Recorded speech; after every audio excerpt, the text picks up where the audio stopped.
captain by a hook with a red beard. Captain by a hook with a red beard.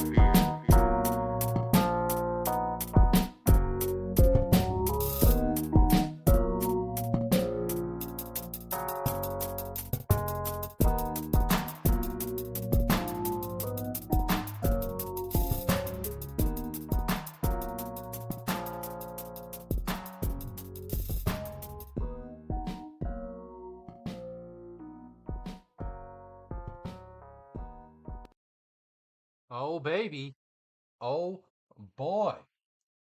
What a joy, huh? Your man, the kid, Jonathan Sotoyamis. That's his full name, right? Jonathan Sotoyamis. Middle name? Yeah, give it to me. Middle name is Rich Ass Bleep. Jonathan Rich as Hell Sotoyamis. All jokes aside, Juan Soto choosing the New York Metropolitans, baby, bringing hope to the city of Queens. $765 million.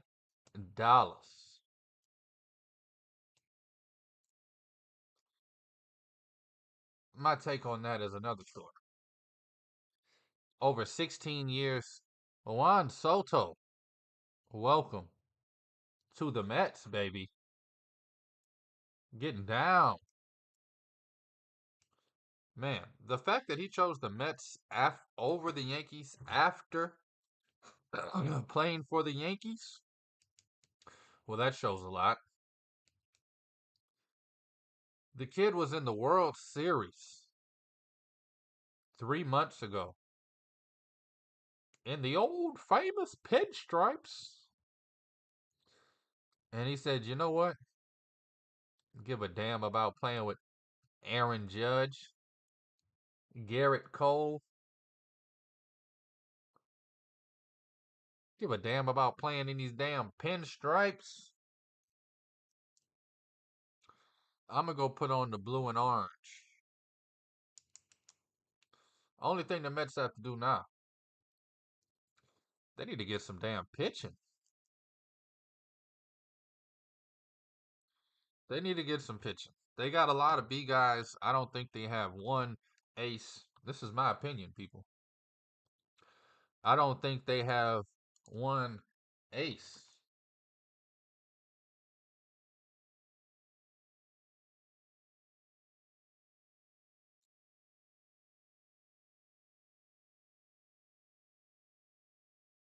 Man, I saw it the other day. Of course, I'm not going to be able to find it now that Juan Soto's in the lineup, just to try and find starting pitching. Everything is about the projected lineup now that Juan Soto's with the Mets. But off the top, you got Kodai Sengai, Tyler Miguel. Man, I wish I would have screenshotted what I saw the other day. But long story short, man, Metropolitans, they got hell of a hell of a lineup. Inconsistent lineup, but a hell of a lineup. Juan Soto will add some consistency there with his OBP numbers and getting on base and taking walks. But I mean, you're looking at Kodai Senga, Clay Holmes, Frankie Montas, David Peterson, Paul Blackburn, and Tyler Miguel. Yikes. It's going to be a lot of pressure on those bats and that lineup next season. But hey, shout out to Juan Soto, man. Last thing I'm going to say, and this isn't just for Juan Soto, this is every single baseball, basketball, excuse me, and football player.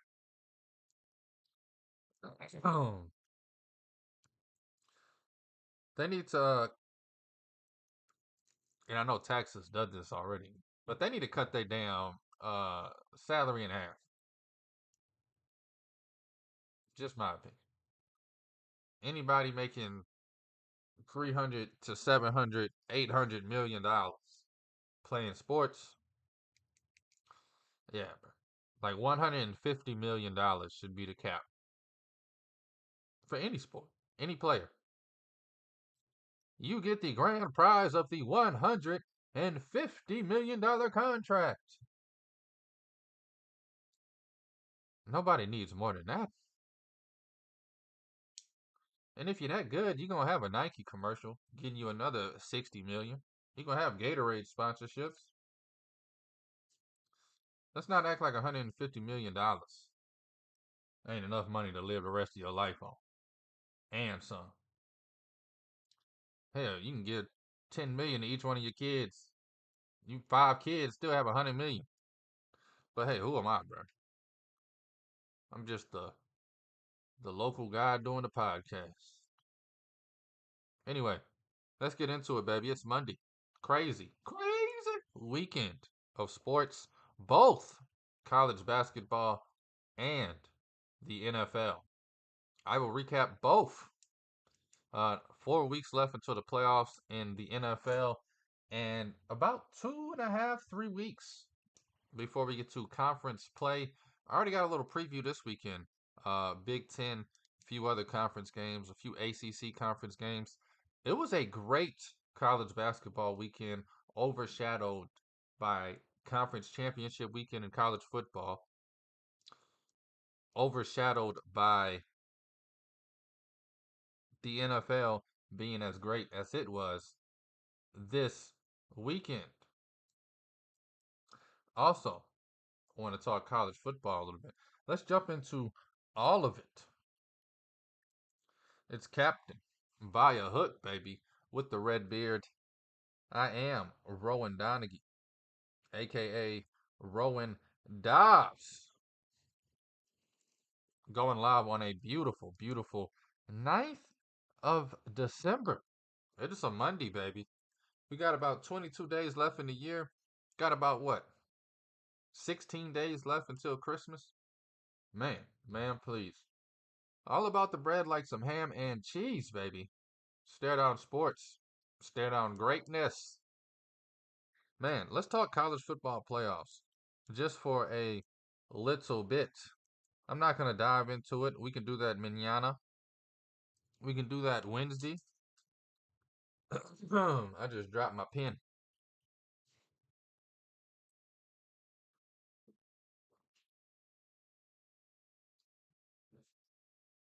And Thursday, every Thursday, my man Jaden Chandler, Parnell, my guy JC, JC knows he'll be here Thursday to talk college football playoffs. I wore this shirt as a shout out to him because JC knows. What does JC know, you ask? Well, he came on this show every Thursday this season, gave out a winning record of sports bets throughout college football. But what does he truly know? Oh, he knows. Gave out Boise State plus 200 to make the playoffs way back when. I had to ride him. Put two of them things down on it. 2 days later, that was minus 110. I said, hot ham. He said, hey, Indiana, to make the playoffs, plus 275. Get in while you can. I said, I'll do it. Indiana, plus 275 to make the playoffs. They were quickly minus 140 or so. So JC knows. Shout out to him. Shout out to Stare Down Sports. Getting me right for the season.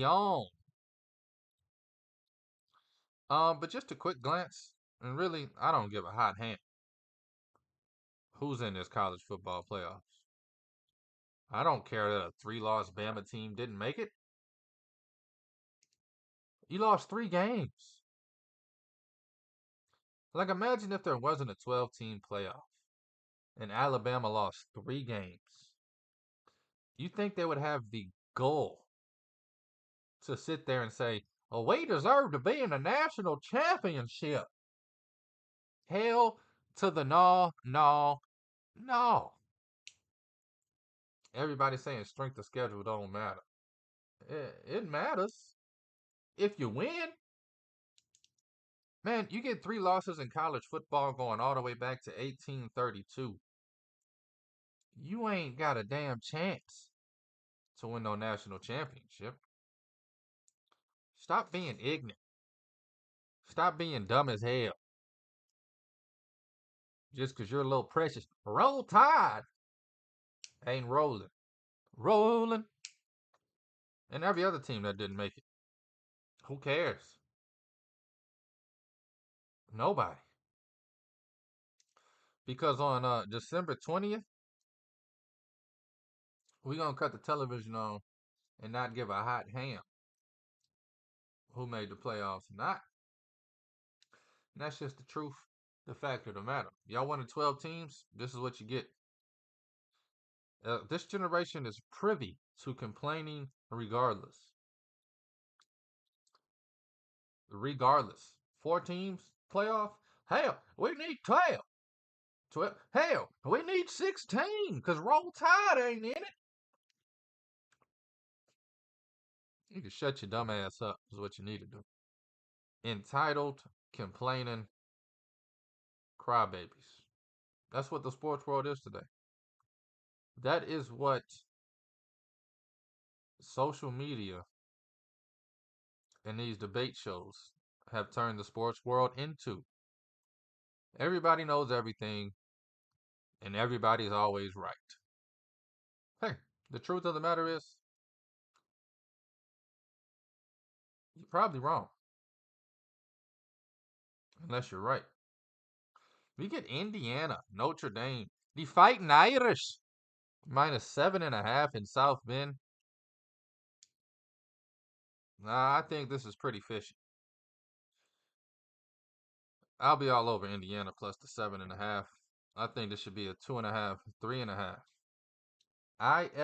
IFGMSOT. Oh my God. Let's fucking go, Mets. Soto. Oh my God. Let's fucking go. Man, if you missed it, I talked Juan Soto first 7 minutes of this show.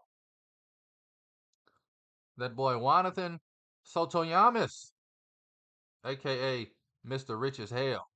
Welcome to the Queens. You get SMU taking on Penn State. Pony up, baby.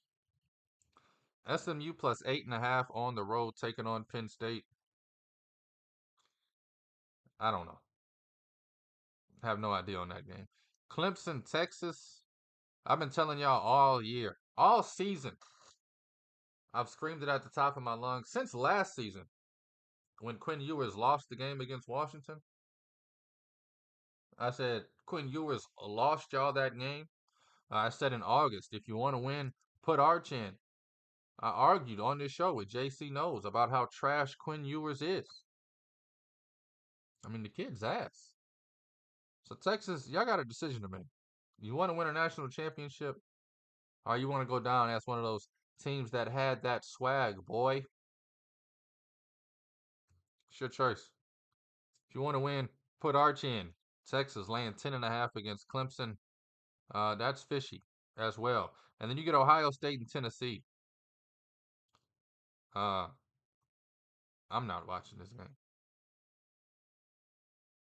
No way in HE double hockey sticks should Ohio State be in this playoffs. And that's just my opinion. But Thursday, check out the show as we do every Thursday. Jaden Chandler will be here, and we're going to talk all college, football, bowl games, playoff games, and we're going to break down every game on the NFL slate per usual. Man, Soto choosing the Mets over the Yankees. Welcome to the Twilight Zone, baby. Before we get into college basketball, which I cannot wait to talk about, I mean, absolutely bananas weekend in college basketball. I had some fun watching some NFL yesterday. I want to recap that. You got the Chiefs taking the division for the 9th straight time.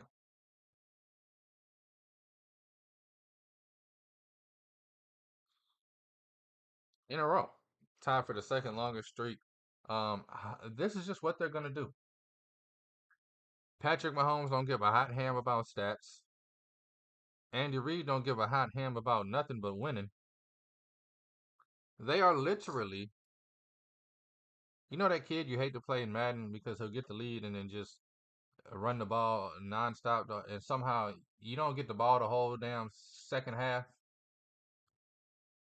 That's what the Chiefs are. They got the ball with 4 minutes last night at their own 40-yard line, and Justin Herbert's waiting for his chance. He's got his helmet not even off or on, just waiting, ready. Justin Herbert waiting for his chance to get his final drive and try to steal the game back. And then it hit him with about a minute left. I ain't touching this ball again. And even when the kicker went out there, I said to myself, they about to lose this game. I'm talking about the Chiefs. I had a feeling he was going to miss that kick. He looked nervous. He was shook, I tell you. A lot of pressure. And this is where I don't agree with Andy Reid. Go win the game.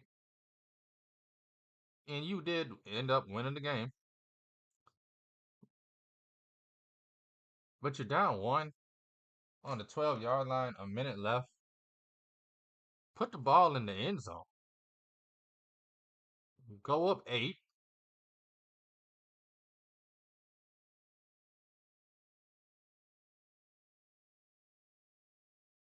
Sorry, you would have went up 7. Maybe you're right. I don't know. All I know is I'm used to players, teams going and winning the damn game. You give the Chargers back the ball, down a touchdown, 40 seconds left. Trust your defense. But instead, you trusted the backup kicker, and it almost bleeped you. It almost, yeah. I know y'all, by the hair of your chinny chin chin, got the win. Um, but man, just an amazing Saturday all around. Sunday all around. Even Thursday. Started off with the Packers Lions, baby. 34-31. Beautiful game there. Steelers covered the 6.5 against the up and down Cleveland Browns. New Orleans Saints. Lord have mercy. And probably one of the worst football games I ever watched. We get a blocked field goal to save it for the Saints. Brian Brzee blocks the field goal. The Giants had a chance to tie it up late. How about Derek Carr? Superman diving to his death. Never been more happy in my life. Shout out to Derek Carr, man. Get him the up out of a Saints jersey. We hate him down here. Absolutely hate him. And I don't have any hate in my heart. But Derek Carr and Dennis Allen got one of them out of here. Dolphins, they come back. Overtime, baby. Thriller. They beat the Jets. Jets stands for loss, loss, loss, loss. The Jaguars, they hold on to beat the Titans. Come back with 10 points in the fourth quarter to overrun the 6 points the Titans put up. Falcons, Kirk Cousins, doing a hell of a job over there, buddy. Keep it up. Keep it up. Last 4 games, 0 touchdowns, 8 interceptions. The hot Atlanta Falcons 0-4 in that stretch. I mean, you just don't find a beauty like that. Shout out to Kirk Cousins, man. Vikings 42-21, turkey dog whooping Kirk Cousins in Minnesota. Eagles, they hold on to beat the Panthers. Panthers plus 13.5. Who would have thunk it? Probably was the best bet of yesterday. Eagles 22, Panthers 16. You get the Tampa Bay Buccaneers 28-13. They're taking control of the NFC South. Don't know the record, but they're in the lead now. Seahawks, don't look now. They're wrecking shop. They beat the Cardinals. They win 3 in a row. The Seattle Seahawks, they're getting hot. They're on a roll. Call them butter. 18 points for the Cardinals, 30 for the Seahawks in the win yesterday in Glendale. How about the Chicago Bears? The only team in the last 2 seasons to break the myth. The only team in the last 2 seasons to fire their head coach and lose the next game. 38-13, San Francisco 49ers took no prisoners. And then how about the game of the damn day? My cousin said, "You took the over?" I said, "I should have." 44-42, the Rams hold off and beat the Buffalo Bills. I'll tell you one thing about Josh Allen. He's built to break hearts. I love watching Josh Allen lose. Chiefs, just talked about it. They hold on off the upright, baby. 19-17. And then tonight, we get the Bengals and the Cowboys. Later in the show, I'll give you my favorite bet for that game. A little plus money on it. A little foreshadowing, if you will. Little foreshadowing, if you will.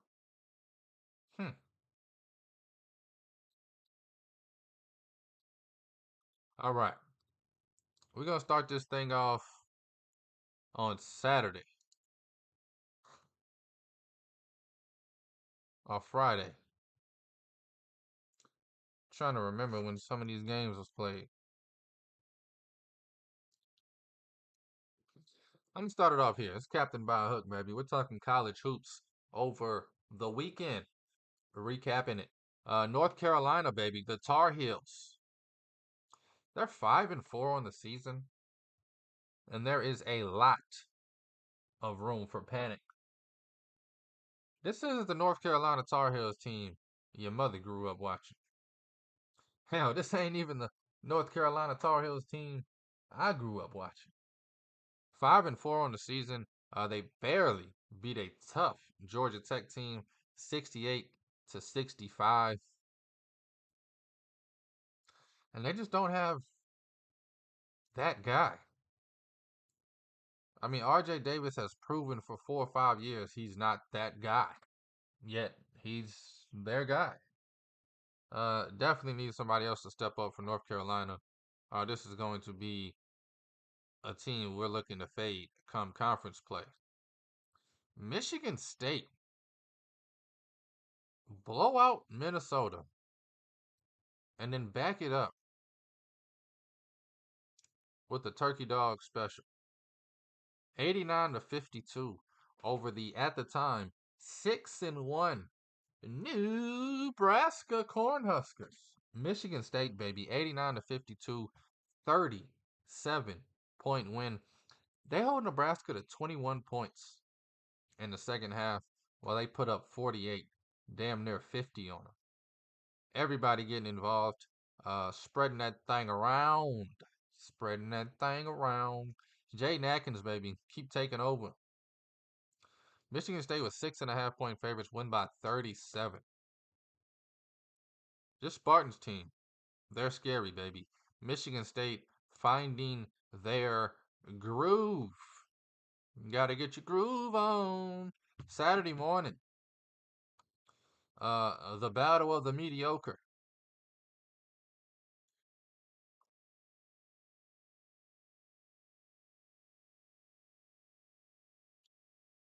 Sorry, I'm messing up over here. Anyway, Syracuse, Notre Dame, the Fighting Irish. Both of these teams are going to be towards the bottom of the ACC. Both of these teams 500. 69-64, a win for Notre Dame. But what I really want to talk about is Syracuse. Now, I gave this guy 2.5 seasons. I'm talking about the coach. Don't even know his name. I think it's Red something. I'm not learning the next Syracuse's coach names until they win something. I grew up watching this team be a winner. This is one of the worst coached teams I've seen since since Juwan Howard was coaching the Michigan Wolverines the last 5 seasons. Syracuse. Just pull the Band-Aid off now and move the hell on. Because this coach is not going to get the job done. And that's just between you and me.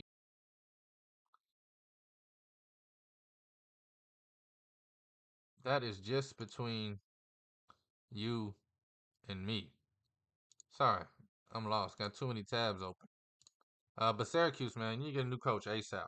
Coach ain't cutting it. Marquette, baby. They were down 2 at the half against Wisconsin. Both of these teams had one loss at the time. The Golden Eagles of Marquette, 51 to 35 point differential in the second half. They walk away with a 14-point victory. Marquette's the real deal. Number 5 for a damn reason. This team, I'm telling you, Marquette's winning the Big East, bro. Marquette is winning the Big East. St. John's, baby. Rest in peace.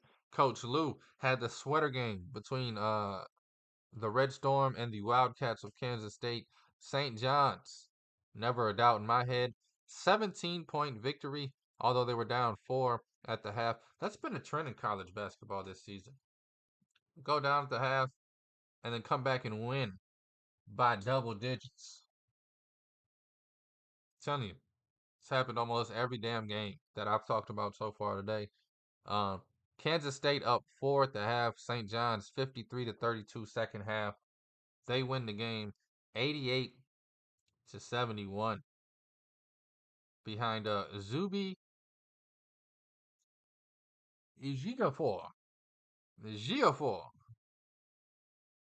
He had 28 points, baby. For St. John's, led the way. 7-2, 6-0 at home. St. John's, the real damn deal. And how about Clemson? Yeah, Miami's 3-6. But how about Clemson? 9-1, baby. Think it's time we start talking about him. Think it's time we start putting some respect on Clemson's name. They beat the Wildcats of Kentucky before this, and then they beat Miami by 10. 15 and 12, double for Ian Shefflin. You get 18 from Chase Hunter. Clemson, man, you know what I like about Clemson? They make their free throws. 10 for 12 yesterday from the line. And then let's get to the night game, the nightcap, the beauty. Maybe the best game thus far in the battle in Seattle. This game went to overtime. And the Kentucky Wildcats come out on top. Remember, I just told you they're down at the half, they win. Kentucky losing by 16 points. At halftime, Gonzaga was in cruise control. This game was 50 to 34. The second half numbers, 45 to 29, Kentucky's favor. They tie that thing up. Tie it up at 79. And then in overtime, Kentucky made plays down the stretch when they needed it most. And this was a Kentucky team that played without Lamont Butler this game. I'm sure he'll be back soon, hopefully. Haven't heard any season-ending injuries from him. But you get Graham Ike, 28 points, 11 rebounds for Gonzaga, and you win the game. Shout out to Kentucky, man. I think this team is built for it. I'm telling you, Kentucky is my favorite to win it all. They show it Saturday night with a gritty win over Gonzaga. Let's look at Sunday real quick. We get Rhode Island. Maybe this was Saturday as well. Sunday was a great slate, though. Rhode Island, baby. They're now 9-0. They beat Providence. What I love most about this team is that they're whooping ass and taking names. So y'all saw the video? Rhode Island, Providence, squabble dobbling it out. Rhode Island busted their ass, and they said, if you want to fight, we can fight, bro. I don't know why Providence and Kansas State want to fight everybody they lose to this year, but it ain't got to do with me. Rhode Island, baby, the Rams. Last I saw, they were plus 1,500 to win their conference. I'm all over that thing, like peanut butter and jelly on bread. Love this Rhode Island team. Love what Archie Miller is doing with the gang. Another team I love, Washington State. The Cougars. They took on Boise State. Washington State came out and slapped the hell out of them. 44-24 at the half. They hold on to win it 74-69. Washington State moves to 8-2. They're going to be a gritty team come tournament time, baby. Oh, I hate when my chair does this. Ah.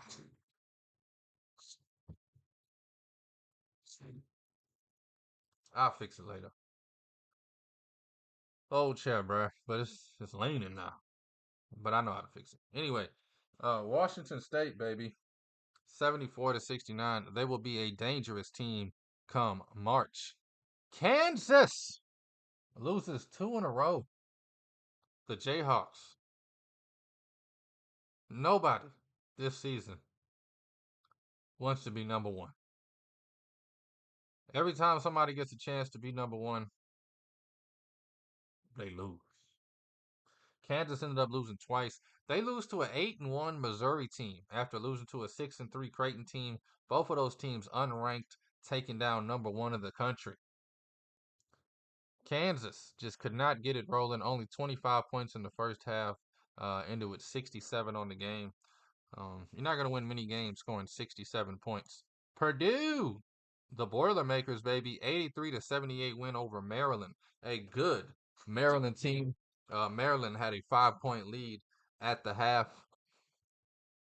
Purdue ended up winning by 5, 83-78. Shout out to them damn Boilermakers. They're figuring out how to win and how to score without their big man. Braden Smith, 24 points, 10 assists. They said the kid might be the greatest point guard to ever play at Purdue when it's all said and done. It's just so hard to fathom. But the kid's producing.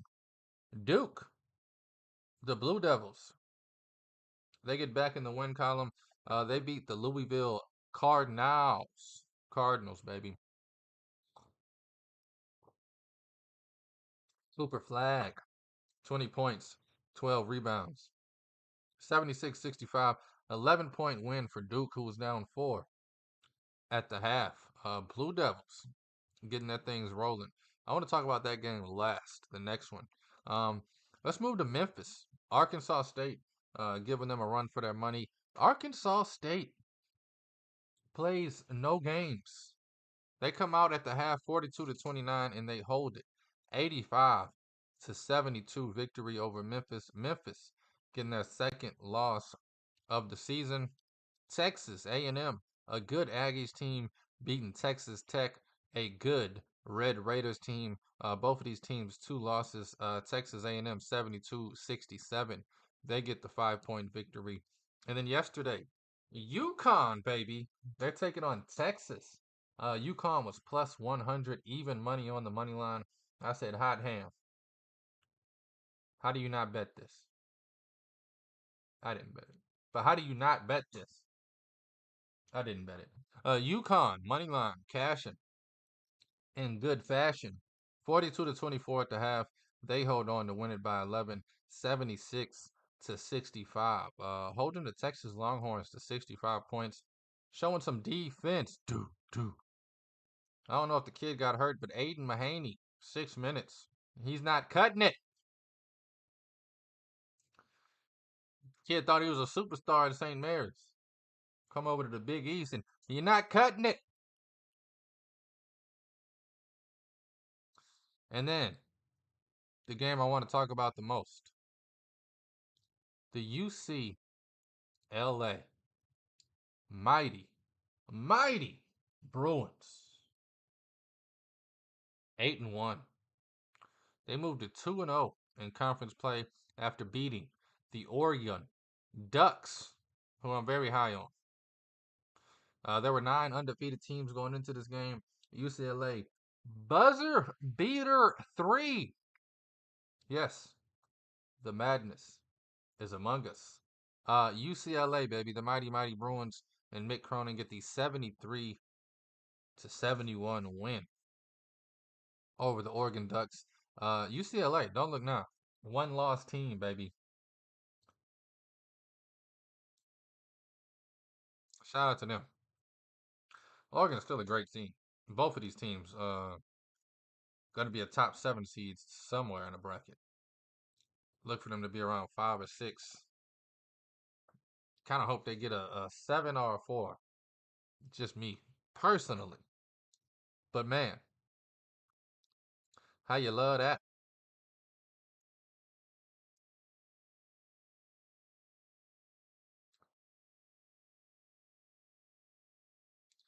I lost my bets. I don't know which screen it's on. Anyway, I got one bet for today. I would play the horns, but I don't want to waste your time. It's Monday night football game.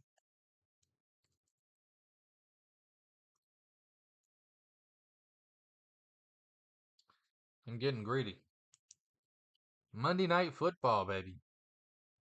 Not much going on in college hoops today. I do like Indiana to cover the 10.5 against Minnesota. However, I'm not going to bet it. And Baylor laying 22.5 is just a little big for my liking. But a bet that I do like, it's plus 220. It's in the Bengals Cowboys game. Give me Joey B. Joe Burrow against that Cowgirls defense. Give me 3+ touchdowns at plus 220. The 2+ is minus 184. I think he gets 3. I really think he throws like 5 of these things. I got the Bengals winning 45-13. Joe Burrow throwing 5 touchdowns. That's just what I have. Personal.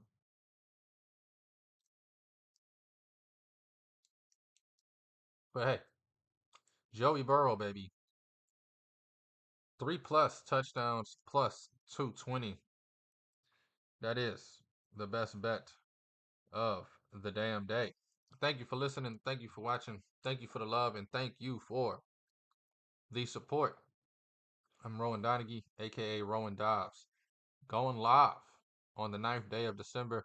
This is Captain Via Hook with the red beard, presented by Stare Down Sports. Stare down greatness. Please take all of these wagers at your own risk, and please, please gamble responsibly. Again, tomorrow, Super Tuesday, Wednesday, and then Thursday, JCP comes on. JC knows, baby. He'll talk all things college football playoffs, bowl games, and of course, every single game on the NFL slate. Y'all have a good one. If you got time, go do some Christmas shopping. It's sneaking up on us. Anyway,